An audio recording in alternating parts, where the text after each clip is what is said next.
It's former Baywatch beauty Donna showing you can stop time. The blonde stunner is nearly 50, but she looks half her age, back in her red bathing suit at the beach that made her famous. And she looks incredible. On social media, where attention and criticism often go hand in hand, a single photo can trigger widespread debate. For Donna, known for her role on 90s television, a bikini photo sparked conversations about age, personal choice, and the societal pressures faced by women in the public eye. The backlash she received was swift and sharp, yet it inadvertently peeled back the curtain on a life far more complex than her on-screen persona ever suggested. Too old and desperate. No, I'm never going to be on TV in a bathing suit again. I'll tell you that right now. That's done. The controversy, like many in the modern age, began with a click. In the summer of 2022, Donna posted a video to celebrate the 4th of July, clad in a patriotic red, white, and blue string bikini. The response from a vocal contingent of her followers was not celebratory. A wave of criticism washed over her comments section, with some women complaining that she was, in their view, classier than that. The most pointed barbs, however, were aimed at her age. At 54, she was deemed too old to wear a bikini, and her post was labeled an act of desperation. The incident was not an isolated one. Later posted her first ever video to TikTok, a simple clip of her dancing in a red string bikini. A UK media outlet promptly ran a headline describing her, quote, raunchy TikTok account and saucy bikini videos.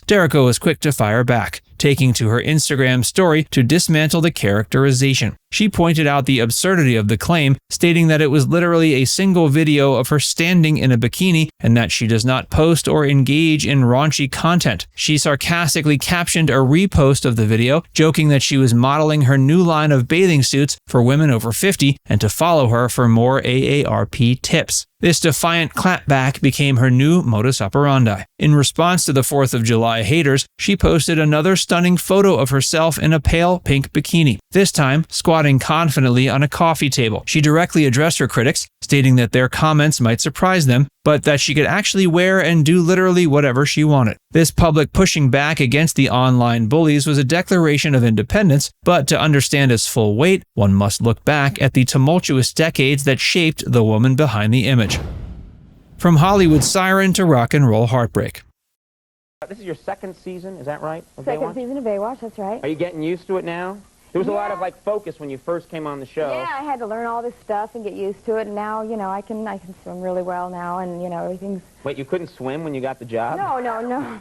Long before the social media battles, Donna was a household name, forever etched in pop culture history as Donna Marco on the global phenomenon Baywatch. After moving to LA from Georgia, her rise was meteoric. Within 3 months, she had landed a role on Baywatch nights before transitioning to the main show, joining the iconic ranks of lifeguards running in slow motion. It was during this period, through her friendship with co-star Pamela Anderson, that she was introduced to Motley Crue bassist Nikki Sixx, then bandmate of Anderson's husband Tommy Lee. Their romance was a whirlwind. and Sixx married just 1 month after his divorce from his first wife was finalized, but the rock and roll fairy tale quickly soured. Later shared the painful details of their union, revealing that just 2 years into the marriage, Sixx was unfaithful. The betrayal was made all the more devastating by the fact that was pregnant with their daughter, Frankie Jean, at the time. She recalled the cruel justifications she heard from others who suggested she should have expected such behavior because she had married a rock star. The couple separated briefly in 2000 following their daughter's birth, but reconciled after Sixx completed a stint in rehab. Despite his apparent remorse, explained that things were never truly the same. The final break came in 2006 when she filed for divorce after 9 years of marriage. She described the decision as incredibly difficult, particularly given her Catholic upbringing, which discouraged such a final separation. The end of her marriage marked the beginning of a new, profoundly challenging chapter in her life, one that would see her grapple with financial ruin and deep-seated emotional baggage.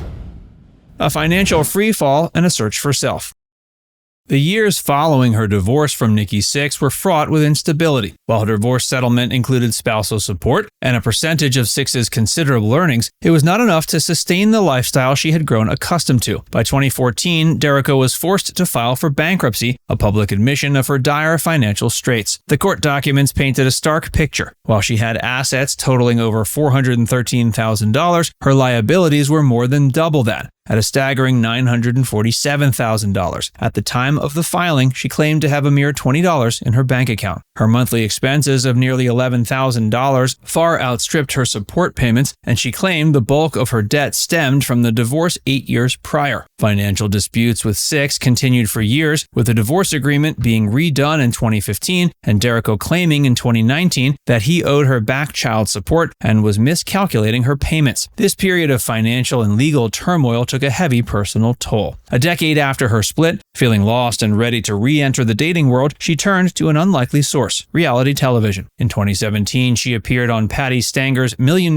Matchmaker. During the show, a tearful Derrico confessed to Stanger that she had not dated at all since her divorce, admitting she was carrying a tremendous amount of emotional baggage from the marriage and had built up significant walls. She expressed a profound anger about the passage of time, lamenting that she was in her late 40s and had spent years without a great partner in her life. This vulnerable moment revealed a woman still healing from deep wounds, a far cry from the confident bombshell many remembered from her Baywatch days.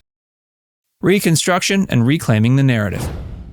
The late 2010s marked a turning point for Donna Derrico as she began to consciously reconstruct her life, physically and emotionally. In February 2017, she underwent significant surgical transformation, getting an arm lift, tummy tuck, liposuction, and a fat transfer to her buttocks all at once. The procedures were prompted by a 40-pound weight gain and subsequent loss following the death of her mother from cancer, which left her with excess skin that exercise couldn't resolve. While she was open about the surgery, she expressed frustration with those who tried to discount the hard work she put into her physique, asserting that the procedures simply buttoned up the results of her efforts and made her feel more confident. The transformation was not skin deep either. In October 2020, she made the decision to quit drinking. A year later, she celebrated her sobriety anniversary, sharing that a lot of cool things began to happen when she stopped. She explained that she learned to address her stressors directly instead of numbing them, a crucial step in her emotional recovery. While she maintained she never suffered from addiction, she acknowledged being a binge drinker and has celebrated her sobriety milestones publicly since. A year later, she underwent another dramatic change, dyeing her trademark blonde hair back to her natural dark brown. The new look was so transformative, it rendered her almost unrecognizable to some, but was a powerful statement of returning to her roots.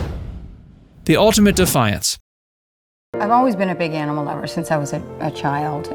I lived right across the street from a wooded area, and there were always, I would find injured animals and I would take them in and I would nurse them back to health, and that just started my love of helping animals. Armed with this newfound strength, Derrico was finally ready to confront critics head-on. The backlash to her bikini photos in 2022 was not the cause of her transformation, but rather the moment she chose to reveal its full extent. She explained her exhaustion with the constant judgment, bullying, and hate from, quote, keyboard warriors who felt powerful tearing others down from behind a screen. This frustration culminated in a bold, decisive move. She joined OnlyFans. She announced her decision on Instagram, directly calling out the hypocrisy she witnessed. She observed how other celebrities could post nude or topless photos on mainstream platforms, covering their bodies with their hands, and receive thousands of likes and comments praising their body positivity and confidence. Yet, she argued, if that same celebrity took that same photo and placed it on a platform like OnlyFans, where they could control who sees it, they were suddenly deemed gross and hard up. Tired of the double standard and the constant repercussions on regular social media, she simply said, to heck with it. Joining the subscription platform was the ultimate clapback. It was a strategic move to take the very thing she was being shamed for, her body, her confidence, her alleged raunchiness, and monetize it entirely on her own terms, in a space free from unsolicited judgment. She reported earning millions from her content even before instituting a subscription fee. This business decision was a powerful act of defiance, turning the weapons of her critics into tools of her own empowerment and financial independence. In 2024, she posed nude for a PETA campaign, using her body and platform to advocate for a cause she deeply believes in. Now it's time to hear from you. What do you think of Derrico's unapologetic stance? Let us know in the comments section below.